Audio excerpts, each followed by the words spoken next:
Patrimoine. Salut sur vous. En quête de patrimoine, découvrons notre histoire. La vie des saints. 28 août, nous fêtons Saint Augustin. Augustin naquit à Tagaste, en Numidie, le 13 novembre 354. Patrice, son père, était païen. Sainte Monique, sa mère, l'éleva dans la crainte de Dieu et le fit mettre au nombre des catéchumènes. Nature ardente, il se passionnait pour les fictions des poètes, pour les spectacles, et ne sut pas résister à la volupté. Mais il ne faut pas croire qu'il s'abandonnait à de honteuses débauches. La faute qu'il se reproche avec tant de repentir, c'est d'avoir mis son plaisir à aimer et à être aimé sans le sacrement du mariage. Il s'attacha uniquement à une femme dont il eut un fils, nommé Adéodate. Son esprit, cherchant à s'orienter vers la vérité sans la lumière de la foi, se heurta à la question de l'origine du mal. Il tomba dans les erreurs des manichéens, 374-383.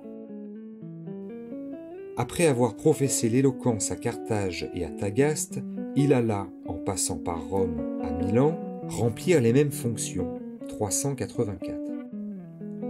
Il suivait assidûment les prédications de saint Ambroise qui firent sur lui une impression profonde.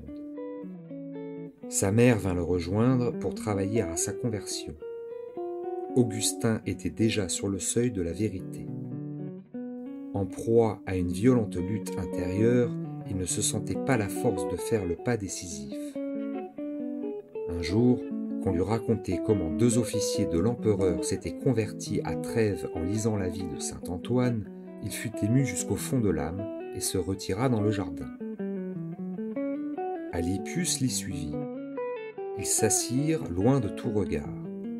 Augustin, indigné contre lui-même, s'arrachait les cheveux, se frappait le front, se serrait les genoux de ses mains jointes. Alypius attendait avec anxiété la fin de cette agitation extraordinaire. À cette tempête intérieure succéda une pluie de larmes. Pour pleurer à son aise, Augustin se retira sous un figuier. Alors il entendit une voix qui lui disait « Prenez et lisez ». Il se leva et, prenant les épîtres de saint Paul, il les ouvrit au hasard et y lut. Ne vivez pas dans les festins ni dans l'impudicité. Revêtez-vous de notre Seigneur Jésus-Christ et ne cherchez pas à contenter votre chair. Dès ce moment, son âme goûta la paix. Il se retira à la campagne avec ses amis et sa sainte mère. Il y composa plusieurs ouvrages, entre autres les Soliloques. De retour à Milan, il y reçut le baptême des mains de saint Ambroise la veille de Pâques, le 24 avril 387, avec son ami Alypius et son fils Adéodate. Voulant renoncer au monde pour servir Dieu uniquement, ils résolurent de retourner en Afrique. Arrivés à Ostie, ils se reposèrent quelque temps avant de s'embarquer. Un jour qu'Augustin se promenait sur le bord de la mer, méditant sur la Trinité, il vit un enfant qui essayait de renfermer la mer dans un petit trou pratiqué dans le sable. Il lui représenta l'impossibilité de son entreprise. « J'en viendrai plutôt à bout, répondit l'enfant, que vous de comprendre le mystère de la Sainte Trinité. » Une autre fois, comme il s'entretenait avec sa mère des choses du ciel, celle-ci l'avertit qu'elle allait bientôt le quitter. Elle mourut quelques jours après, en 397. Après lui avoir rendu les derniers devoirs, Augustin passa quelque temps à Rome. Il partit d'Italie en 388, débarqua à Carthage, puis passa à Tagaste et se retira avec ses amis dans un bien qu'il avait près de cette ville. Il le vendit à l'exception du lieu de sa retraite et en distribua l'argent aux pauvres. Son talent, sa conversion l'avaient rendu célèbre.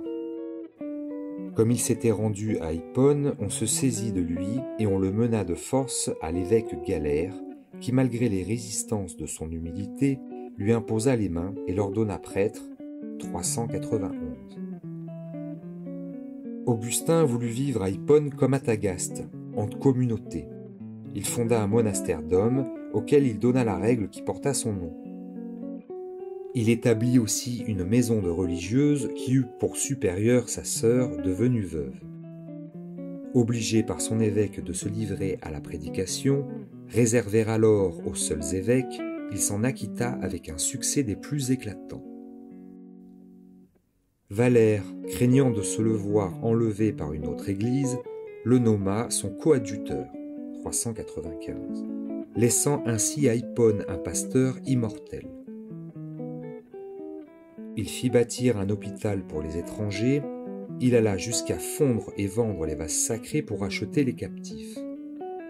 Par ses controverses publiques, par ses prédications irrésistibles, par ses écrits tous frappés au coin du génie, il terrassa le manichéisme, le donatisme et le pélagianisme. Si ailleurs il surpasse les autres docteurs de l'Église dans sa lutte contre Pélage, il se surpasse lui-même. On peut dire que, sur la question de la grâce, on a, quand on l'a lu, toute la doctrine catholique. Après la prise de Rome par Alaric, il fit voir que la décadence de l'Empire romain était due au paganisme dans un ouvrage, La Cité de Dieu, qui est peut-être le plus haut degré où l'esprit humain se soit élevé. Rien n'égalait sa supériorité en tout que son humilité. Il pria saint Jérôme de revoir et de censurer ses écrits. Il les corrigea lui-même sous le titre de Rétractation. Dans cet ouvrage et dans ce chef-d'œuvre goûté de toutes les âmes, de tous les lettrés, ses confessions, il nous a donné le tableau de son esprit et de son cœur, gloire et admiration de l'humanité. Il mourut le 28 août 430. Saint Hermès, martyr. Saint Hermès fut mis à mort à Rome en 116 avec le pape Alexandre Ier sous le juge Aurélien.